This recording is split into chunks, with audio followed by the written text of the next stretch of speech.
Nearly 400 years ago, a great many of the people in England were very unhappy because their king would not let them pray to God as they liked.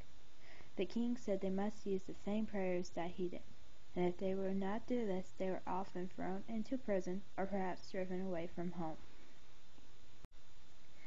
"Let us go away from this country," said the unhappy Englishmen to each other, and so they left their homes and went far off to a country called Holland.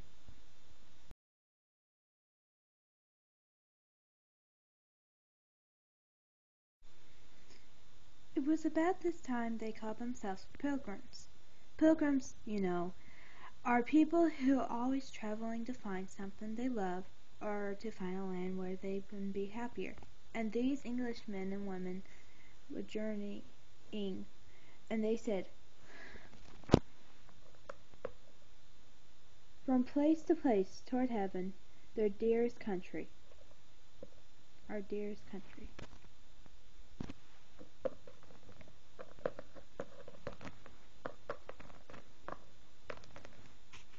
In Holland, the pilgrims were quite quiet and happy for a while, but they were very poor.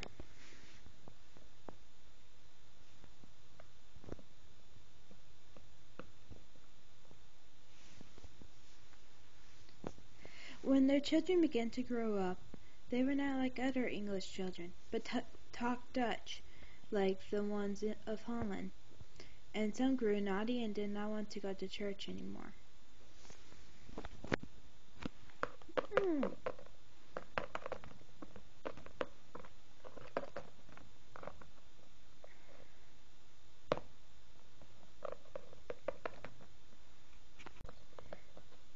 "This will never do," said the pilgrim fathers and mothers.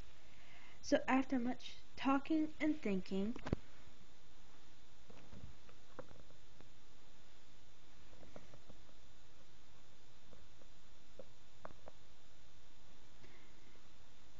and writing, they made up their mind to come to America. They hired two vessels called the Mayflower and the Speedwell to take them across sea.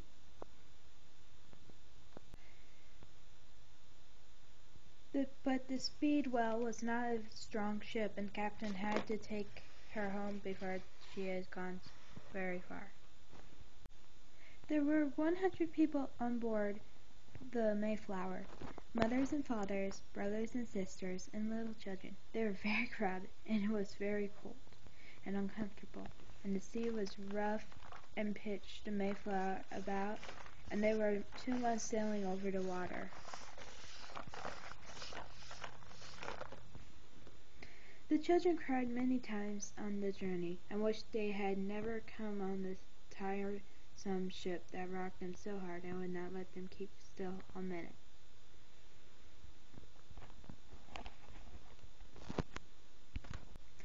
At last the Mayflower came sight of land, but if the children had been thinking of grass and flowers and birds, they must have not.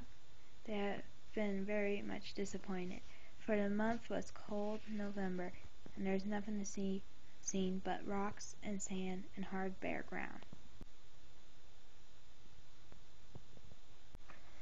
Some pilgrim fathers went shore to see if they could find any houses or white people.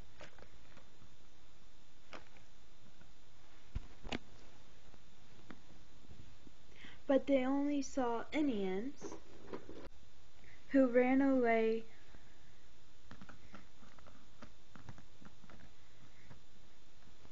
from them and found some Indian huts and some corn buried in holes in the ground. They went to and from the ship 3 times.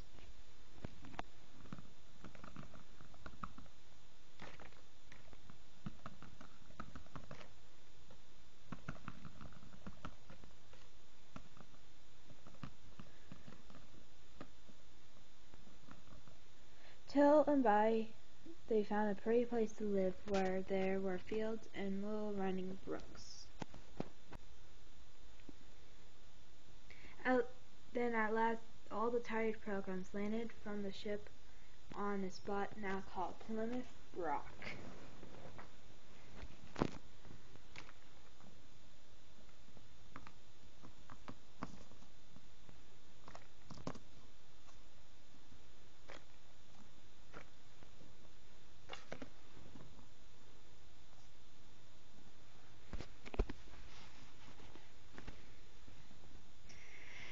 And the first house was begun on Christmas Day. But when I tell you how sick they were and how much they suffered that first winter, you would be very sad and sorry for them. The weather was cold, but the snow fell fast and thick. The wind was icy, and the Pilgrim Fathers had no one to help them cut down the trees and build their church and their houses.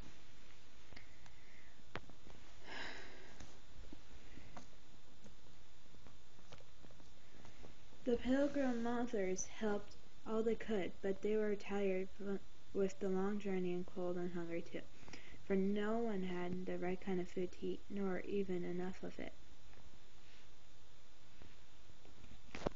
So first one was taken sick, and another till half of them were in bed at the same time.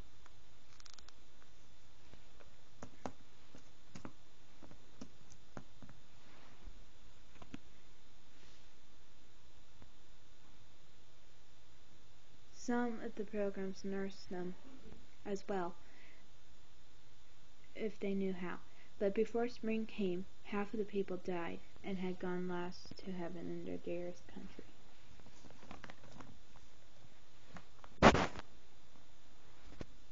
By and by, the sun shone more brightly, and the snow melted. The leaves began to grow, and sweet spring had come again. Some friendly Indians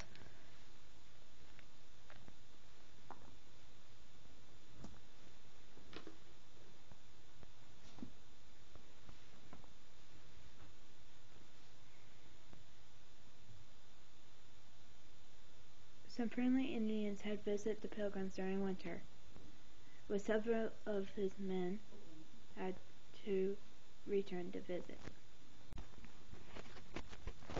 One kind Indian, called Squanto, he came to stay with the Pilgrims and show them how to plant their corn and wheat and barley. When summer came, the days were long and bright. The Pilgrim children were very happy.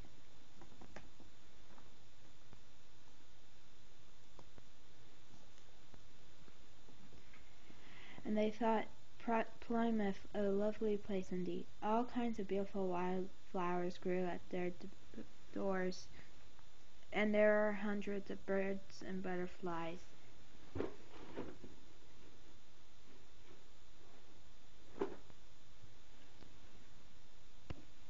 And the great pine woods were always cool and shady when the sun was too bright.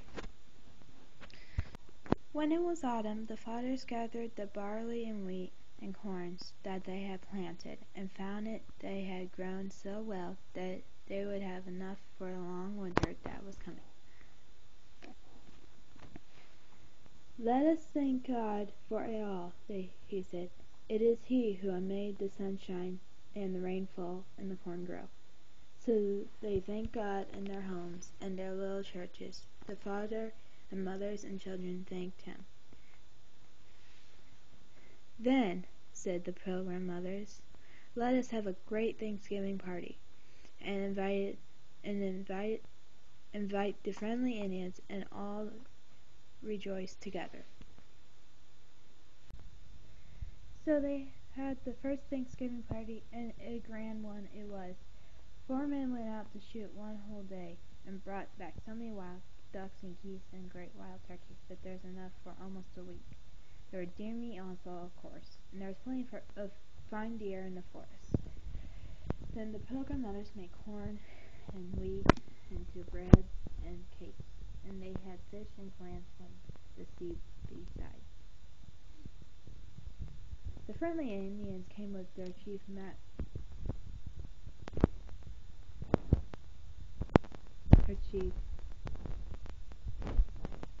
Mastas everyone that was invited and more. I dare say, for there were 90 of them altogether.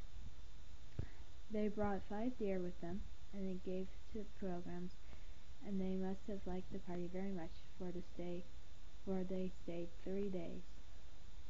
Kind as the Indians were, you would have seemed very much frightened if you had seen them.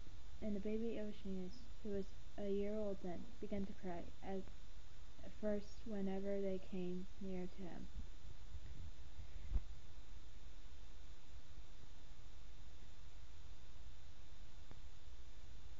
Whatever they wore, it was for their very best, and they had to put it on for Thanksgiving party. Each meal, before they ate anything, the Pilgrims and Indians thanked God together for all of his goodness. The Indians sang and danced in the evening, and every day they ran races and played kinds of games with the children. Then sometimes the Pilgrims with their guns and the Indians with their bows and arrows would see who could shoot the farthest and best. So they were glad and merry and thankful for 3 whole days. The Pilgrim mothers and fathers had been sick and sad many times since they landed from the Mayflower, and had worked very hard and often had not enough to eat, and were very mournful indeed. And when their friends died and left them, but now they tried to forget all this and only think of how good God had been to them. And so they were happy together at the first Thanksgiving party. All this nearly happened 400 years ago. Ever since that time, Thanksgiving has been kept in our country. Every year, our fathers and grandfathers, great-grandfathers, have rejoiced together like the Pilgrims, and have sometimes to be thankful for each time. Every year, some fathers had told the story of brave Pilgrims to his sons and daughters, and had taught them, very glad and proud, that the Mayflower came sailing to our country so many years ago. The end. Hello, everybody. It's me, Clarice. Yes, I played Squanto and that thing, but I don't really care. Anyways, I want to say Happy Thanksgiving to you all from my friends and me, because we're all thankful for so many friends on LPS Tube and KinsTube and whatnot, YouTube. So my friends are here to say thank you. Thank you. And yeah, just remember what I told you guys in the video before, about the programs giving thanks. That's the real reason for Thanksgiving. Thanksgiving equals giving thanks. And yeah, that's basically it. So yeah, I'm gonna say bye and thank you all so much for your support and stuff like that. Okay, bye.